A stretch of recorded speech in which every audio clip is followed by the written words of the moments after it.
Mountain news this morning. Ohio State Highway Patrol responded to a crash involving a semi-truck hauling a tanker of milk. And survivors of the 2022 flood continue to rebuild and recover, with one woman now moving into her new high ground home. Dedicated to Eastern and Southern Kentucky, this is WYMT Mountain News this morning. Good morning. I'm Amelia Lee here with you on this Tuesday, July 29th. We are at 6 o'clock this morning, and it's time for a look at our weather with meteorologist Megan Desmall. And it's hot, Megan. It still is, but it's not as unbearable if you stay inside. Yeah, I would agree with that. However, I feel like even inside is hot at this point. Maybe I need to get a dehumidifier in my apartment. But yes, it's a hot day. Let's talk about those temperatures for you. This morning starting in the 70s, seeing a little bit of some cooler temperatures as you travel into Virginia, 68 in Wise and 69 in Clintwood. But it will be another grueling afternoon as temperatures sit in the low 90s, even seeing some upper 80s as you travel into our Virginia counties. Feels like temperatures today will be in the upper 90s and low triple digits, with some slight chances of some storm activity as we're heading into the afternoon hours. But here's a breakdown of that forecast over the next 12 hours. Starting to see some slight chances of some showers this morning, and then those storm chances in the afternoon. High temperatures for the day around that 4 o'clock time frame. Amelia. A Georgia man is dead after he reportedly jumped off a boat into the Tennessee River. According to the Tennessee Wildlife Resources Agency, officials responded to reports of a drowning at a reservoir in the Hickson area of the river on Saturday. Witnesses say Randall Bradley jumped into the river and never resurfaced. Officials say he was not wearing a life jacket when he went into the water. One person is dead and 10 others injured after a shooting in Atlanta. That shooting happened just before 1:30 yesterday morning. The man killed was 27-year-old Santos Wyatt. Authorities confirmed an 18-year-old man was critically injured in the shooting. Police say 7 men and 3 women who were between the ages of 18 and 29 were shot during that incident. In Ohio, State Highway Patrol responded to a crash involving a semi-truck hauling a tanker of milk Sunday. That crash happening on State Route 279 near Centerville. Police say the driver lost control and the rig rolled onto its side into the other lane, hitting a pickup truck. Troopers say that truck was knocked off the side of the road and went over an embankment. The tanker leaked thousands of gallons of milk. The Ohio EPA has gotten involved in the situation. They have actually piled mounds, a lot of dirt. I don't know how much, because visibly a lot. So that milk will not free run. It'll soak up right there. Police say a spill like that can be hazardous because bacteria from the milk can have negative effects in surrounding water systems. The road was closed for 9 hours with crews working to clear the scene. During the July 2022 flood, folks in several counties were hit hard by flash flooding, ultimately leading to the deaths of 45 people and leaving many homeless. As we've shown you in the months and years since, flood survivors are continuing to recover. We first brought you the story of Perry County native Missy Sexton after that 2022 flood.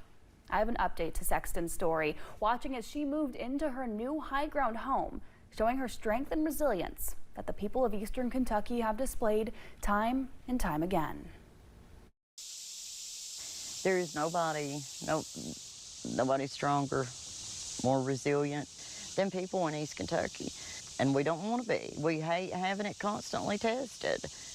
When you grow up here, you know you're gonna have to work harder, you're gonna have to fight a little harder, it's just gonna be a little tougher. Missy Sexton has called Troublesome Creek home for years, finding peace in the rushing waters and solace outside, spending her time in nature. Reflecting now on the 3rd anniversary of the July 2022 flood. But if you slow down, take a deep breath, slow down, listen. But her peace did not come without its struggles and heartbreak, losing 3 brothers, surviving a flood, and watching her home burn down, but continuing to stick with the land that she loves. The first time that I sat down in it myself, I cried.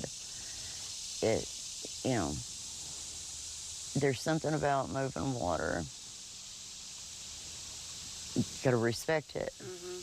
you know, obviously you're not going to control it. But there's something healing about it too. You learn to, this is where I learned to let go.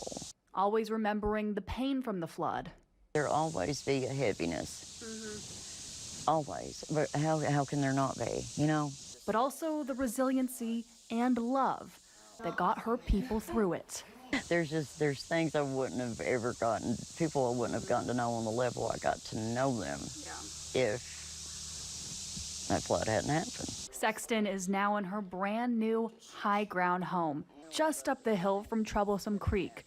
She tells me since moving in 2 weeks ago, she can finally sleep through the night for the first time since the flood.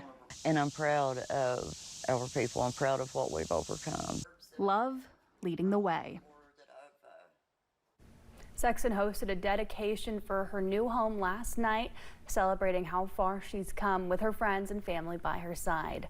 Folks with the Housing Development Alliance say Sexton was the 150th flood survivor to receive a new home.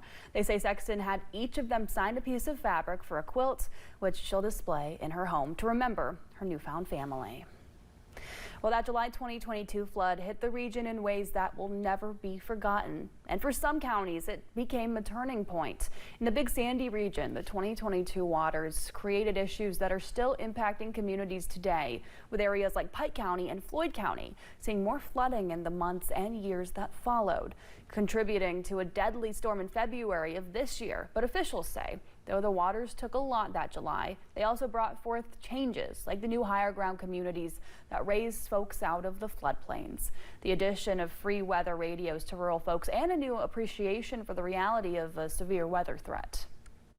Don't take those warnings lightheartedly.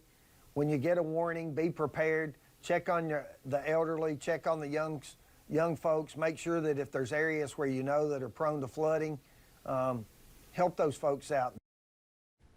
Pike County Emergency Management Director Nee Jackson said many counties are now pushing folks to join county-specific emergency alert systems like his county's Rave Alert system to help keep folks informed. On Monday, community members gathered in Breathitt County for the unveiling of a memorial monument dedicated to victims and families of the July 2022 flood.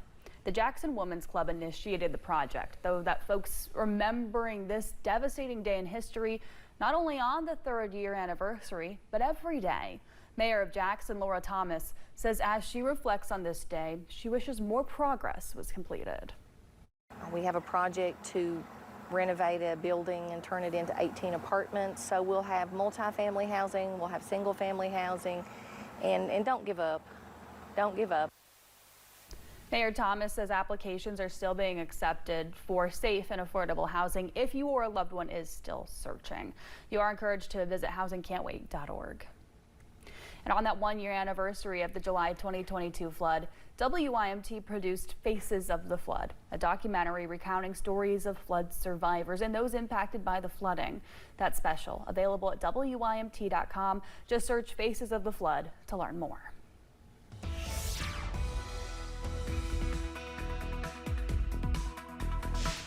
We're looking at just a little bit of fog across eastern Kentucky. All in all, we're going to see the most dense fog or the lowest visibility as you're traveling more towards the east, towards Pikeville, Grundy, and Clintwood. It'll start clearing out as the sun warms up the ground a little bit more. But in terms of rain, we're looking at slight chances of rain this morning and slight chances of storms in the afternoon. Currently, we're sitting in those 70s, but yes, you can expect those 90s to make a return as you're heading into the afternoon. Feels like temperatures for the day will be in the upper 90s and low triple digits, so be prepared for those hot temperatures. And we'll see the warmest temperatures around that 4 o'clock, 5 o'clock time frame.